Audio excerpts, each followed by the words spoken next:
Welcome back to another episode of Jason's Bricks and 5, where I discuss LEGO content in videos of around 5 minutes. Well, it's time for another weekly LEGO set review. We're almost done with my LegoHouse sets, but today we are going to review, this is I think limited edition number 3 of the ones that they've been coming out with, I think annually recently. It's set 40503. Now you might see that it's spelled like Dagny Holm. However, it's actually pronounced Dagny Holm, I guess, is how the name is. But it's Dagny Holm Master Builder. And so this is a set that was designed and made in honor of the first LEGO Master Builder. She was related to the founders of the company. I think she was a niece.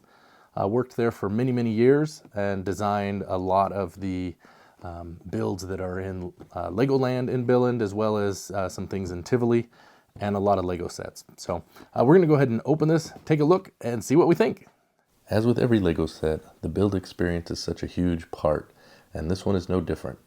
The set contains 1,068 pieces, and a big portion of the build was made up of smaller micro builds to add to details of the set. While some people could possibly find that tedious, I actually found it to be rather enjoyable. There was nothing overly difficult or technical about the build, and I think overall it was probably what I expected. Now, taking a look at the details of this set, it is chock full of details. The shelves are filled with micro builds of other iconic LEGO models, such as the LegoHouse wooden duck.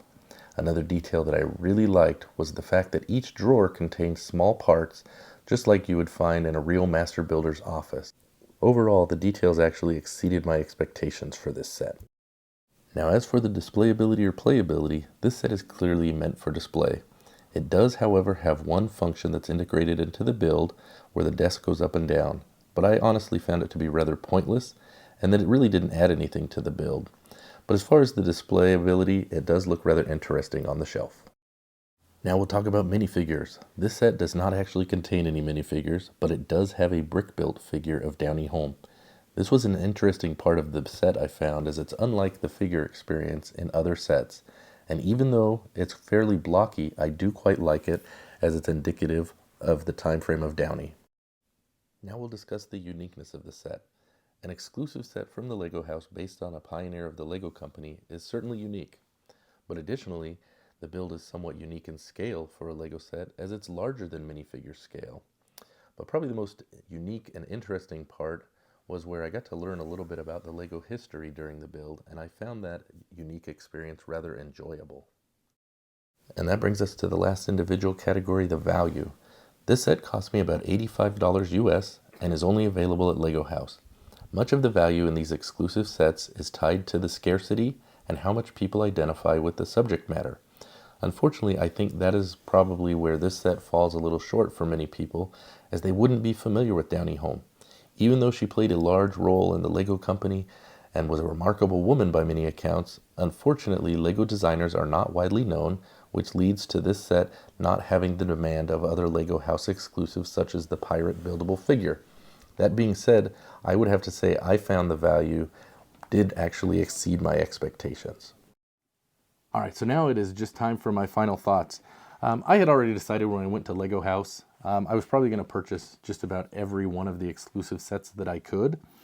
And when I saw this one, I'll be honest, I was not familiar with Dagny Holm or, kind of the history behind it. However, with it being the exclusive, I said, well, I'm going to buy that. But I have to say, I actually really enjoyed the build. I thought it was a lot of fun. I mentioned the feature on the table. It seems kind of pointless. I don't really know. It goes up, a quarter of an inch. It's not really a great feature. But all of the little micro builds and the different references to the LEGO company and the builds there, I thought were great.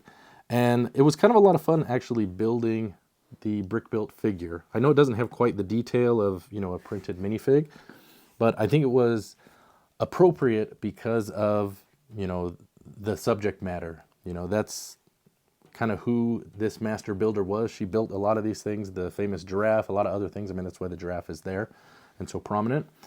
But if you've been to Legoland, whether it's California or Florida, wherever, you'll see a lot of figures built like this. And, that's what they had back when she started in the 60s at the LEGO Group as a master builder. So you know, I thought it was appropriate, and I really just like it. You know, the small duck, you know, just all of those things look really good. So I personally think it's one of the more underrated Lego house sets. You know, probably the pirate is higher on there. You know, as far as the duck is more iconic, but as far as just the little details and the enjoyability of the build, this certainly would go head to head with any of them, in my opinion. So, you know, and because people don't know who she is, I think that's really the driving factor behind it not being desired, or, you know, have a really high resale value. So I think it's one that, you know, you might be able to find on the secondary market, that might be a little bit more reasonable than some of the others. So if you want something exclusive and you're not going to Lego House, that might be something to pick up. So that's going to do it for my review of the Dagny Holm Master Builder Lego House exclusive. Thanks for watching, and we'll see you next time on Jason's Bricks and 5. Happy building!